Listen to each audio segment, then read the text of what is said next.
Estamos de volta. Hoje, o Melhor e Mais Justo discute o Programa de Proteção ao Emprego. Participam desse debate Alexandre Loloyan, economista e coordenador de análise da Pesquisa de Emprego e Desemprego da Fundação SEAD, e João Caires, secretário-geral da Confederação Nacional dos Metalúrgicos. Na luta das centrais sindicais para que o Programa de Proteção ao Emprego fosse adotado no Brasil, foram tomadas precauções para não flexibilizar os direitos trabalhistas já conquistados. O texto da medida provisória, que será analisado por uma comissão mista de deputados e senadores, já recebeu 175 emendas. Corremos risco de algum retrocesso, João? Então, na verdade, a gente já está analisando essas emendas, né? Porque vai ter uma comissão, tem que saber quem é o relator, aquela coisa toda.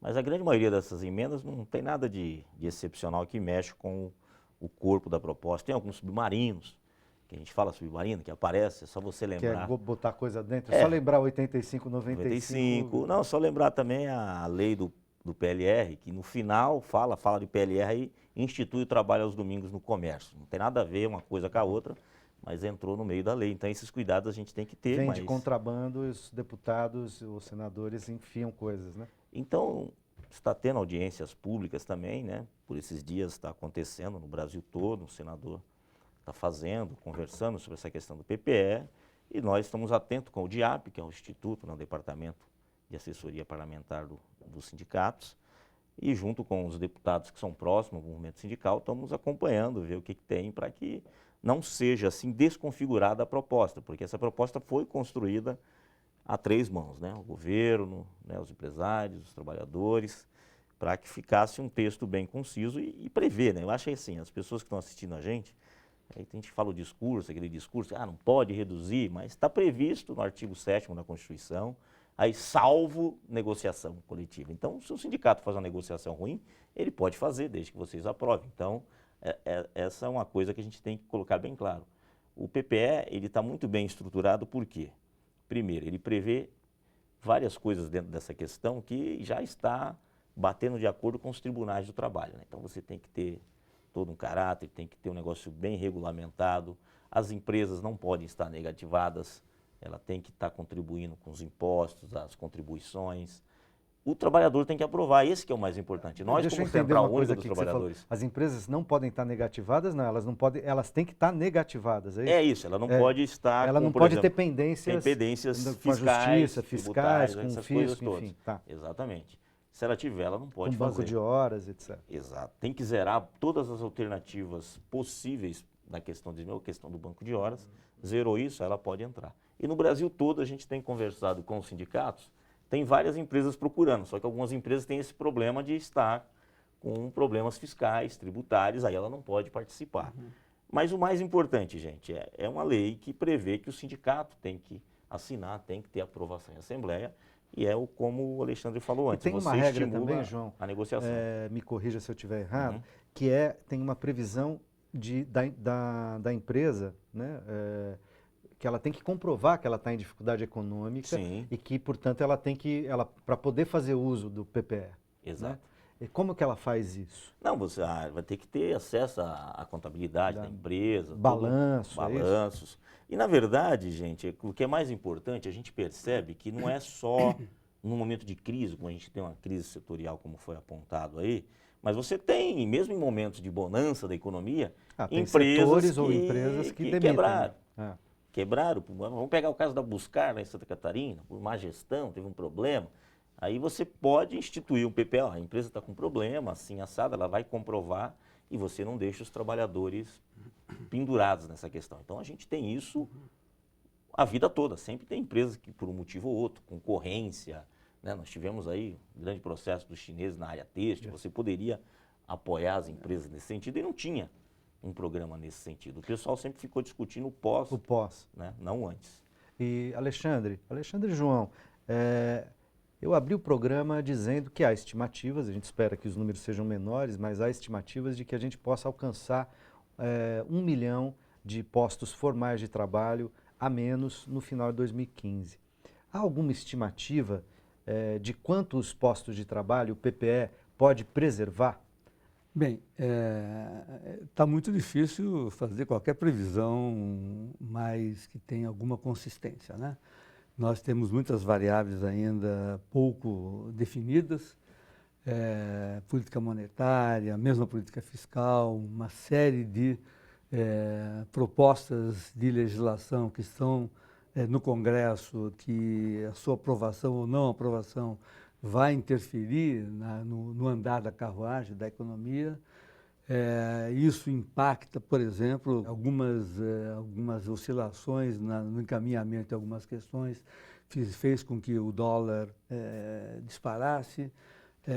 Isso tem um efeito negativo, mas ao mesmo lado pode ser uma coisa que muita gente há muito tempo clama, que nós estávamos, a crise na indústria já tem muitos anos, né? Não é de agora só, em grande medida por conta da desvalorização ou valorização da nossa moeda, que dificultava a exportação, estimulava a importação.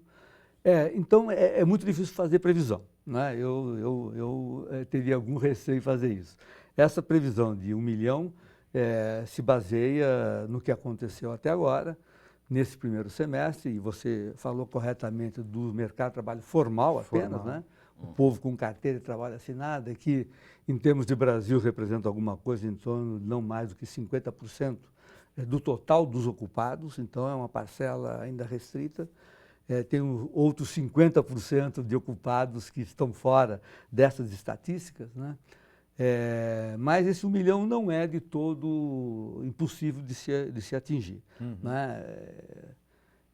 A pesquisa que nós fazemos lá na Fundação SEAD, junto com o Diese, inclusive uma coisa específica aqui para o ABC, mostrou que nesse primeiro semestre, né, na região metropolitana, né, que é uma partezinha, né, do Brasil, nós tivemos um aumento do desemprego de quase 400 mil pessoas a mais.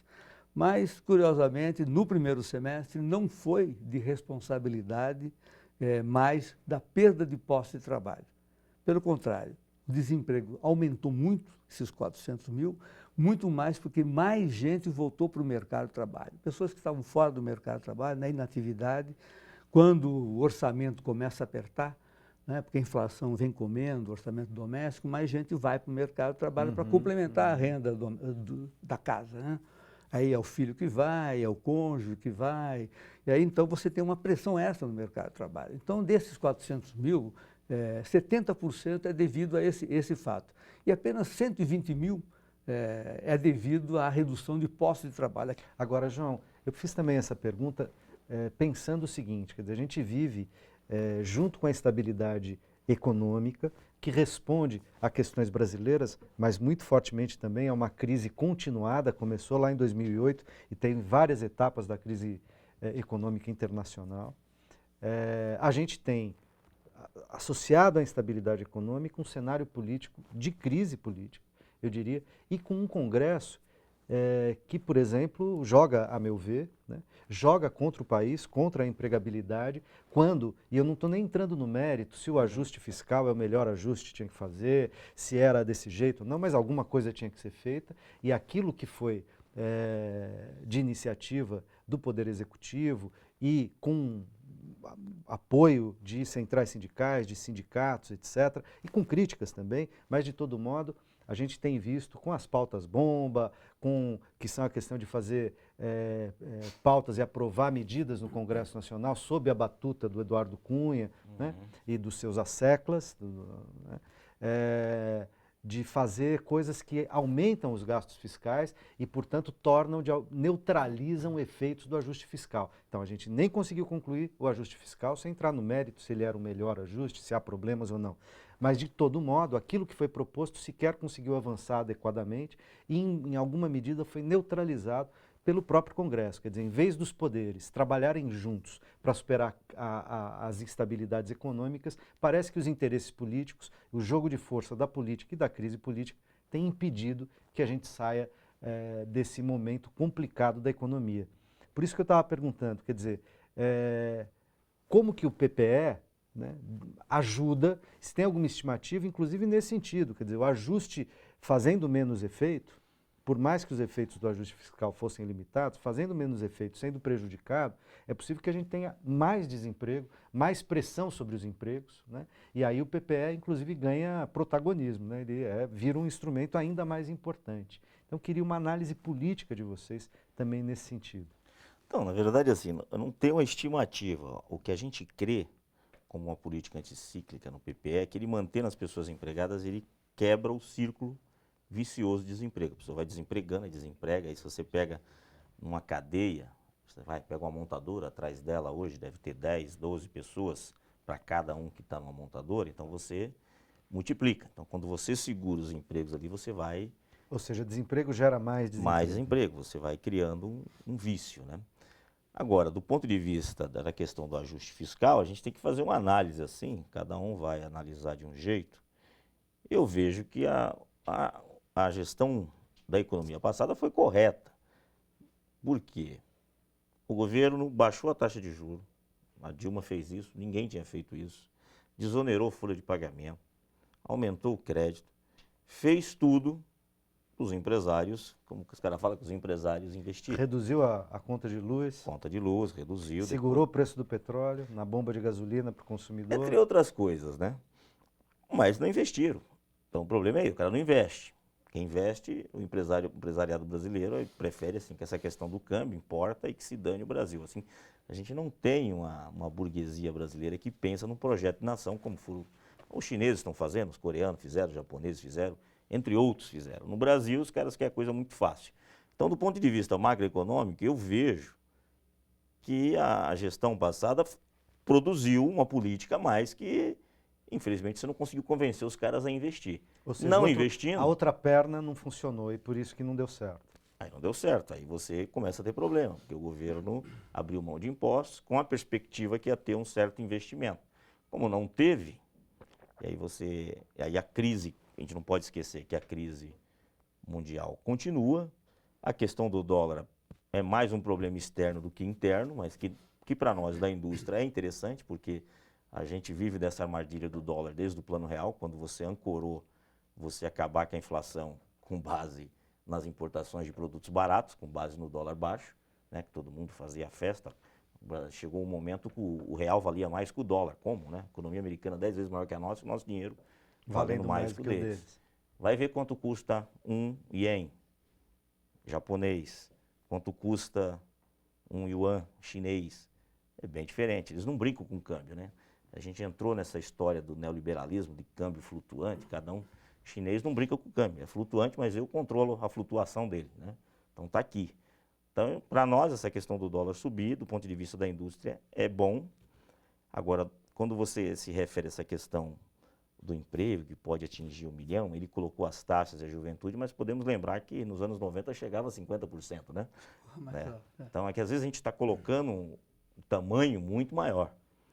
Eu até falo assim, eu não sei se teria como, mas... Não, se a gente for comparar a situação do Brasil hoje com a situação do Brasil nos anos 90, não é, há a menor dúvida de que nós estamos muito melhor, a nossa situação é muito mais consistente do que era. A nossa vantagem é que nós temos como índice comparativo a SEAD de ESE, que ela mantém, a gente sabe o que era o desemprego na época.